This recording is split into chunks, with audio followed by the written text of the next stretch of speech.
Okay, folks, I have Dr. Paul Redpath joining me from Dillon Family Dental. How you doing today? Great, doing awesome. Good. Now, my understanding is today we're going to talk all about fillings. Yes, lots of fillings.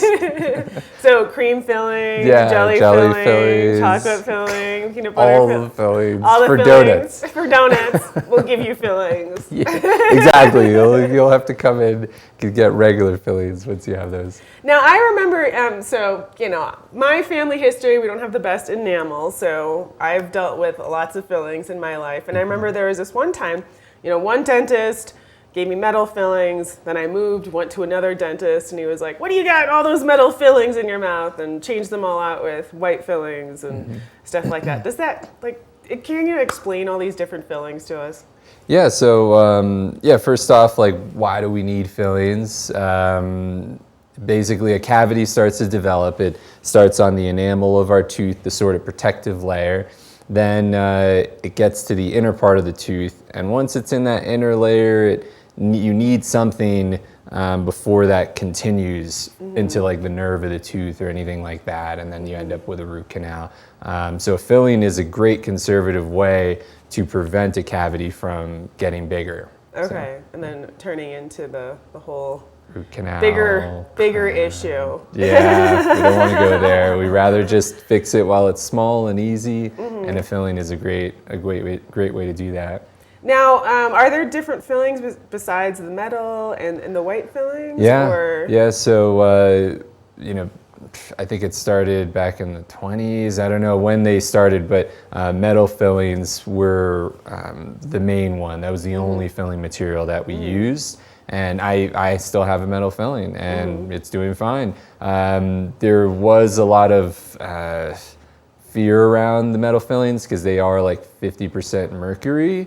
But once they're actually placed and they're in place, they're in a stable form and they're not leaching mercury or anything like that into your body. If anyone has metal fillings, it's fine. Yeah, you don't need to have them all taken out like my dentist took them out back when. Yeah, they're perfectly fine. They're a long-term solution. The only difference is really that the metal fillings, you have to create a mechanical retention. It doesn't glue to the tooth, so you have to create a kind of undercuts and whereas something to hold it in place. Whereas the white fillings, we could be a lot more conservative because it's actually, there's a glue that sticks to tooth structure, and so we could just remove exactly where the cavity is and then just put that glue in there in the white filling material. It looks better. People like it. People wouldn't want necessarily a metal looking gray filling in their tooth. So it's easy. It's nice.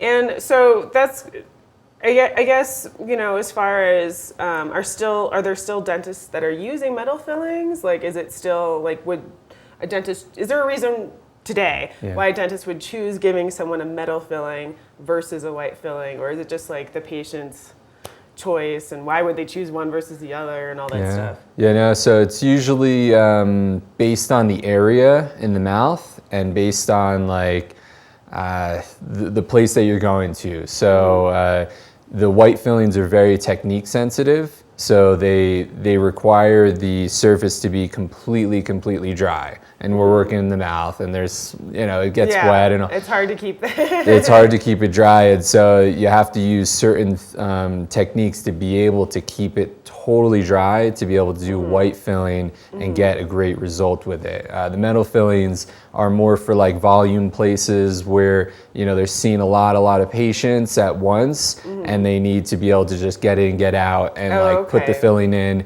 and not necessarily needs to be perfectly dry, and especially toward the back of the mouth and areas like that. But the white fillings, you can get them in any area of the mouth. It's just a matter of how much time and energy you're putting into making sure that it's perfectly dry. So that's what we've seen. Metal fillings can last longer if they're done just with a technique that's kind of more sloppy, and then the white ones won't necessarily, because they have to be completely dry for that glue to stick to the tooth. So Is it, so speaking as far as how long a filling will last, is there generally how long should fillings last, I guess? Yeah, so it really depends on the size of the filling. So if you have a small conservative filling like we do with the white ones, we can usually get like 10, 15 years with those type of fillings, and even longer if you take really good care of your teeth and brush and flossing. But the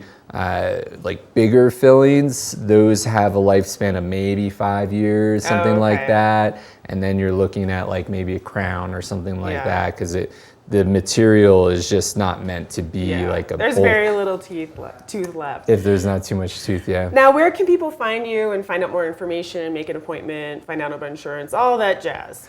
Yeah, so we're right by the Dillon City Market gas station, and you know, we've been there about 3 years. Come on in, we'd love to take care of you. We do exclusively white fillings because we like the material, people like it, and we can get a really conservative and like great technique and a long-lasting result. Yeah. Well, thank you so much, Dr. Redpath, for coming in and telling us, enlightening us more about you know, healthcare for your teeth and all that stuff.